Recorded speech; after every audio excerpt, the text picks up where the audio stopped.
watching East Tennessee's first and only year-round sports talk show on television. This is The Sports Source with your host, John Pennington. Good Sunday morning and welcome into The Sports Source. On Wednesday, I thought we were going to have a happy, upbeat show. Then the Vols went back and played on Saturday. We'll discuss the miracle win at Vanderbilt. We'll discuss yesterday's massacre at the hands of LSU. What's the takeaway from a roller coaster week in Tennessee basketball? Plus, we'll talk Tennessee football, some on-field and off-field issues that popped up this week. We'll discuss all of that and more. First segment of our show is always brought to you by our good friends at Phil Cobble, Fine Homes and Land. And I always tell you, in terms of listing your home with someone, you want a realtor that has all types of technology. That means the website can push things. That means digital photography and videos and all that kind of stuff. Also means, in the case of Cobble Fine Homes and Land, television show. Right there, look at that beautiful home. 1.2 acres on the lake. Just an absolutely beautiful home. You can see the lake view there. Also a patio. Give Phil Cobble and his team a call, 675-7000, the number. Also, philcobblehomes.com to learn about that home, many other homes, or how you can list your home with Phil Cobble, Fine Homes and Land. All right, headlines. Here's what we got coming up in today's show. The Vols go 1-1, as I mentioned, in basketball this week. We'll talk about Mike DeBord's debut. That was earlier in the week. What's in a name? There was a little debate over whether or not it's a spread or not a spread. Butch Jones says it's not. DeBord says it is. We'll discuss what is a spread. Off-field issues for Tennessee. Unfortunately, we got to cover some of that stuff. A couple of former Vols indicted this week and another one being investigated. Former Vols, that is. We'll discuss all of that. Possible rule changes in football and basketball are on the table. We'll look at those. Peyton Manning supposedly tells the Broncos he's physically and mentally ready to go, but are the Broncos ready to pay him what his contract says he needs to be paid? Next, ESPN, who hates you, going nuts with the football hype. We'll get into that. And Kentucky's up next in basketball. What will it take for Tennessee to pull a remarkable upset at Thompson-Boling Arena this week? We're joined by Houston Fancher, former head coach at Appalachian State, former member of the Tennessee basketball coaching staff. Joined by Mike Strange, longtime columnist for the Knoxville News Sentinel, and right down there, Mark Pankratz, who played at Wisconsin-Milwaukee, which is now just Milwaukee. Mark, of course, also formerly a member of the Tennessee coaching staff under Bruce Pearl and Conzo Martin. Mark Pankratz and Houston Fancher both take part in they have a podcast as well, Coach's Corner, which you can find at sportsradio.wnml.com. It's a very good podcast. You need to check it out to get good guests. All right, fellows. Let's just throw out there what's your takeaway for the week, because we could talk about the good on Wednesday or the bad yesterday. Incredible win at Vanderbilt, scoring, 5 points in the last 15 seconds to come back, tie that, go to overtime. And then yesterday just hammered by a team that has superior talent. Thoughts on, as a basketball coach, we'll start with you.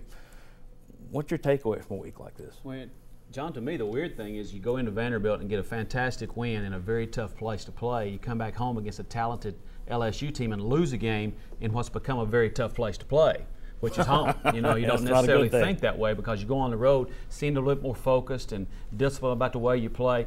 You put up on the monitor last week our wins in our last four, our last 4 losses, and it just looks like the level of talent really tells the tale in the course of the game. We played against a team yesterday that played phenomenal. I thought LSU was really, really good yesterday, and we didn't do anything to combat that. And that's a team that they played well against Kentucky earlier in the week, but LSU had shown this year maybe that they hadn't been living up to that talent. Yesterday, Tennessee caught them at the wrong time. Guys, your thoughts on what you take away from this week? Well, it's a darn good thing they got that win at Vanderbilt. Otherwise, you'd be looking at a 4-game losing streak. Donnie Tyndall has not even had a 3-game losing streak. I thought they were headed for one Wednesday night, but they pulled that out. So I don't think the team is playing very well right now. And that win at Vanderbilt, you better cherish that.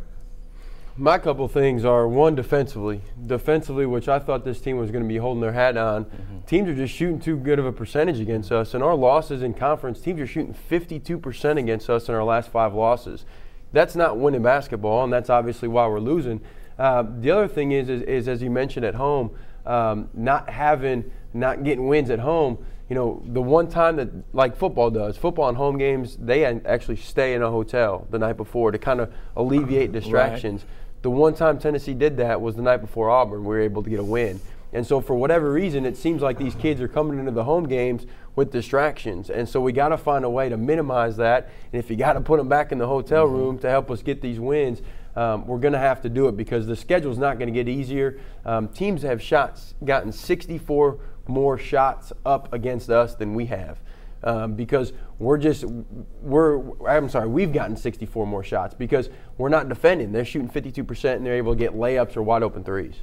Yeah, the wide open threes, I mean, the defense they play kind of begs you to go out there and shoot from the corner, and the problem is if they're hitting from the corner, you're in real trouble. When it comes to that defense, earlier in the year, we go back a year when Donnie Tyndall was hired. Mark, you were on that show, and our geekery, we went through Ken Pomeroy's website and we looked at the tempo stats for Donnie Tyndall over an 8-year stretch. And everyone was thinking, okay, he's going to press, it's going to be exciting, it should be up-tempo basketball. It's back to the Bruce Pearl days. And we said, no, it's really not that kind of speedy team. We get into the first part of the season, and I think we all thought, okay, they're really going to have to press a little bit more than we expected because how else do you generate points? I checked yesterday, Tennessee ranks 317th in tempo. So in terms of that's slower than Conzo Martin at Cal, that's slower than Bruce Pearl at Auburn.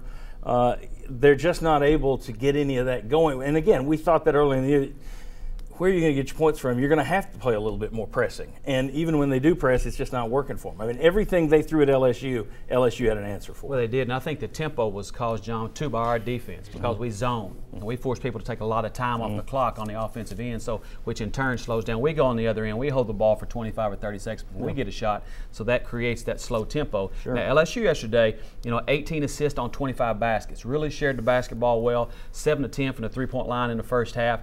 Our problem is, once again, the inside presence. We're having to collapse down on inside guys, which leads to uncontested threes. And on the other end, you got Martin and Mickey on the inside. They don't need any help inside, so they were able to stay out and contest our threes and make ours a lot tougher. Well, and the other thing, it's easier to play a slower tempo when you have that talent. We're one of the top teams in the league as far as steals. We're getting a lot of steals because we have to gamble. But if the tempo is slow, all of a sudden they're moving the basketball, and because we're not as talented, they're able to drive by us or get an open look. Well, and the other thing is, when you get the basketball, as Houston says, you're still taking 20, 25 seconds, pass the ball around trying to work for a shot. It's not the up and down that I think a lot of fans were expecting.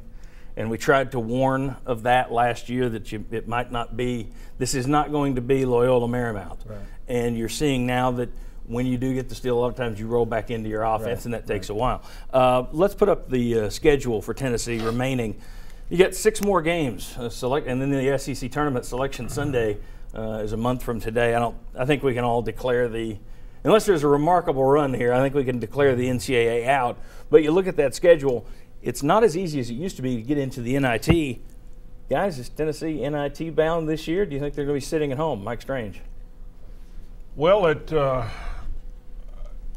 depends. You're right. It's the NIT's different now. The selection committee they try to make it more like the NCAA tournament. They award automatic bids to teams that win their conference but didn't win their tournament, et cetera, et cetera. So it's harder to get in. I don't know. I really don't. I don't see a bunch of wins there.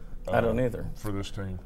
I don't. But the one thing about this, I think this team will be very difficult to beat in a tournament setting. And so if we can go 3-3 down the stretch here and finish near that 500, and then have a really good tournament run, there's a chance. But I think it will be a hard measure. And if you remember, we're picked 13th in the league now to start out. So it's still about where you finish. And if you're even in those NIT talks, you had a better than anticipated season. Better than expected, exactly. Houston. And I think we too, John. And the thing is that our team, it's got to be having worn down a little bit. We're deep into the season now. We're playing a smaller bench, certainly less talented players, so the team is fatiguing just a little bit. I still think they find a way to squeeze out 2 or 3 wins out of that schedule. Okay, very good.